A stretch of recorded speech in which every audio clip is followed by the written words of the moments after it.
인천 금우 태세 남선 부주. 주민 여러분 안녕하세요. 주민센터 센터장입니다. 오른쪽 링크를 클릭하면 파묘에 얽힌 비하인드 스토리 이전 영상을 볼 수 있습니다. 파묘에 숨겨진 디테일한 설정들, 지금 줌인 시작합니다.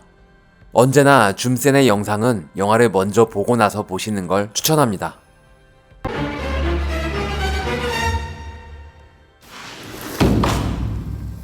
묘자리를 잘못 써서 후손들에게 불운이 닥친다는 묘바람. 묘바람이 일어났다고 여겨져 묘를 이장하거나 화장을 진행하는 것을 파묘라고 합니다. 하관이요! 고인에게 놀라지 말라고 예절을 지킨다는 의미로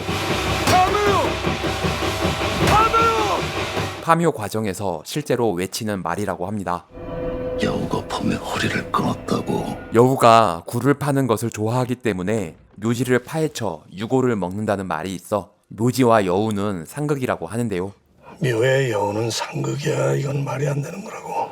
이는 어느 정도 낭설이 포함되어 있다고 합니다. 객과 동물인 여우가 굴을 파는 것을 좋아하긴 하지만 묘지를 다 파서 유골을 꺼낼 정도로 굴을 팔 수 있는 피지컬은 안 된다고 하네요. 대살굿을 해보죠. 굿이랑 이장이랑 동시에 하는 거지. 화림이 펼치는 대살굿의 원래 명칭은 타살굿이라고 합니다. 황해도 지방에서 행해진 동물을 죽여서 신에게 바치는 굿으로 타살 구능굿이라고 불리우는데요. 감독은 무속신앙에서 동물을 대신 바치는 행위를 대살이라고 불러서 대살굿이라는 명칭을 썼다고 하네요. 금우 태세 남선 부주. 불교 신화에 나오는 세상의 중심에 있다는 수미산. 수미산 사방에 있다는 네 대륙 중 인간들이 사는 땅을 남선 부주라고 합니다.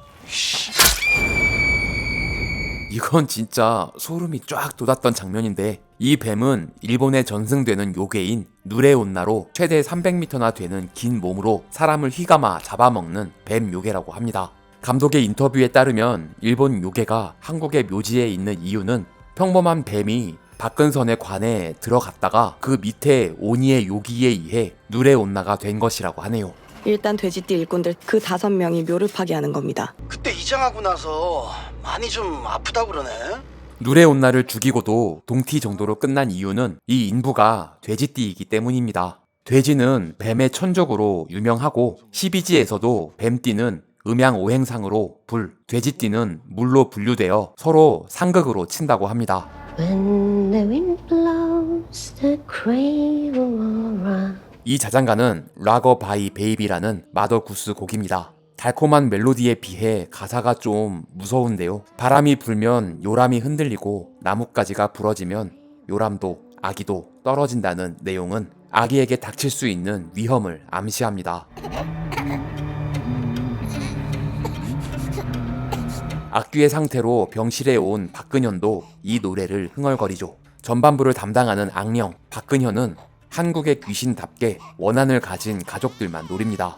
아무 원한 없어도 근처에만 가도 다 죽이는 게 일본 귀신이에요. 관에서 빠져나갈 때 화림이 쓰러지긴 하지만 이건 공격했다기보다 강한 음기에 부딪힌 것으로 볼 수 있습니다. 호텔에 있는 손자에 빙의했을 때도 같은 공간에 있는 상덕을 죽일 수도 있었을 텐데 오히려 기츠네가 돌아놓을 것이요 기타. 혹시 못 알아들었을까봐 한국어로 다시 한번. 여우가 밤에 허리를 끊었다고. 친절하게 최종 빌런을 암시해주기도 합니다. 이는 자신을 악지에 첩장해버린 기순의 무라야마 준지에게도 원한을 가졌기 때문이죠. 자신의 며느리이자 박지용의 어머니와 춤 한 바퀴 돌려주는 박근현. 이는 매국노 이완용이 며느리와 치정 관계였다는 설과 일본 영화 복수는 나의 것, 나라야마 부시코에서도 묘사되는 시아버지와 며느리의 치정 관계를 보고 느낀 외색을 표현했다고 합니다. 치정 관계였던 며느리가 있기 때문에 직계 비속인 박지용의 고모가 아닌 며느리에게 복수한 것으로 볼 수 있죠. 박근현 악령의 모습은 직접적으로 보이진 않고 주변 사물에 의해 간접적으로 보여주는데요. 변해가는 모습을 보면 또 다른 재미를 느낄 수 있습니다. 처음엔 거의 굶주리고 앙상한 걸귀 같은 모습이더니 식구들을 하나하나 죽여가며 이것저것 먹기 시작하더니 신수가 훤해졌습니다. 막판에 증손자까지 죽이러 갔을 때는 때깔 고운 한복도 입고 말끔해진 모습을 볼 수 있죠. 첩장이다. 실제 명당으로 일컬어지는 곳의 묘지 밑에 좋은 기운을 받고자 남이 몰래 묻는 첩장이 일어나는 경우가 있었다고 합니다. 묘지기 작업을 한 흔적이 뚜렷하옵니다. 영화 명당을 보면 안동 김씨들이 조선 왕릉에 조상들을 몰래 묻는 장면이 나오기도 하죠. 명당이면 몰래 묻을만 한데 악지에 첩장이 있는 것이 말도 안 되니까 상덕이 놀라는 것이죠. 찹쌀이 좀 있을까요? 무속신앙에서 찹쌀은 애군을 막아준다는 의미가 있고 말피지. 말의 피는 도깨비가 싫어하는 것들 중 하나라는 관련 설화가 있습니다. 오니에게 죽임을 당한 보살이 봉길의 배를 밟는 것은 이들을 깨우기 위한 보살의 선행인 것으로 보입니다. 처음에는 영근에게 갔다가 일어나지 못하니까 봉길에게 가서 깨우는 것이죠. 상덕이 보살의 시신을 안고 오열하는 장면도 있었는데 삭제됐다고 하네요. 내 옷은 어디서? 내 옷은 어디냐고? 내 옷. 불교식 상례 중에 착복의식이라는 것이 있습니다. 망자에게 부처의 옷을 입혀 추한 모습을 가리고 정화시켜 편히 잠들라는 의미로 시신에 겉옷을 입히는 예식인데요. 보살이 원한을 가진 채 가고 싶지 않으니 봉길에게 옷을 입혀달라고 말하는 것으로 볼 수 있습니다. 도깨비 불을 보고 주마등을 겪는 묘벤져스 멤버들, 상덕과 화림의 환상은 영화에 공개되지 않은 과거의 모습이 스쳐 지나가는데요.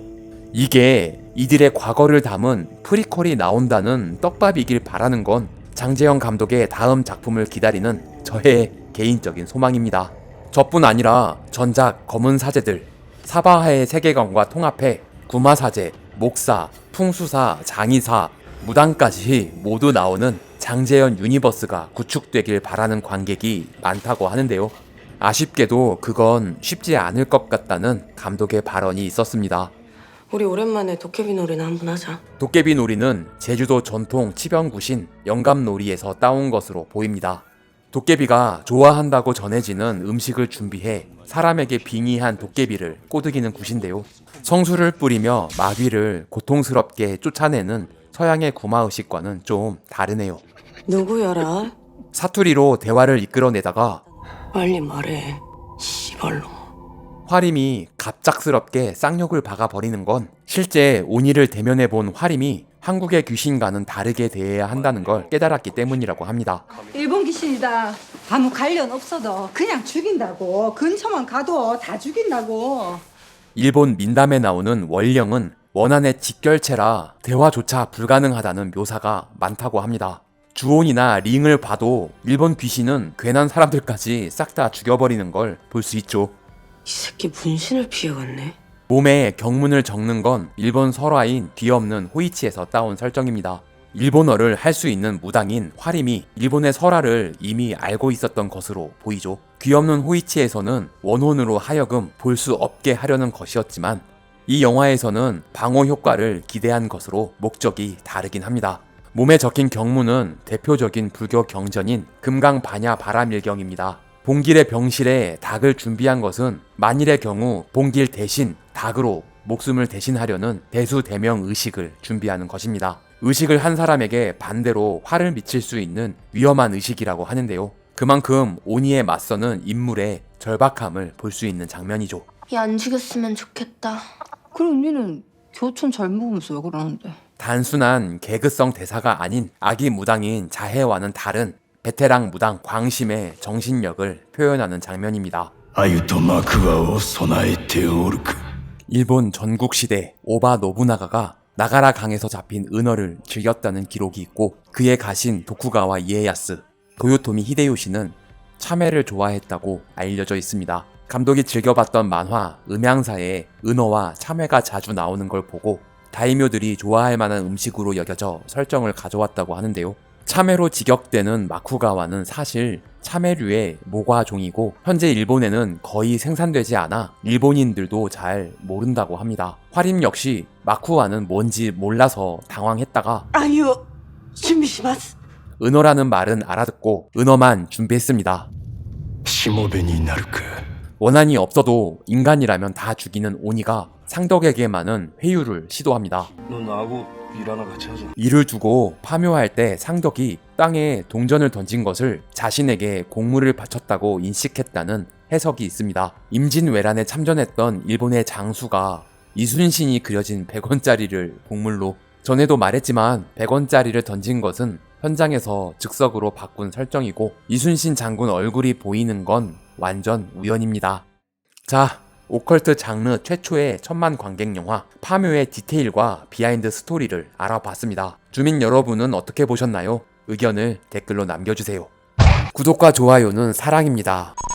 종 모양 클릭으로 알림 설정까지 하시면 주민센터와 좀 더 가까워집니다. 부디 조.9R 부탁드립니다. 시청해주셔서 감사합니다. 지금까지 센터장이었습니다.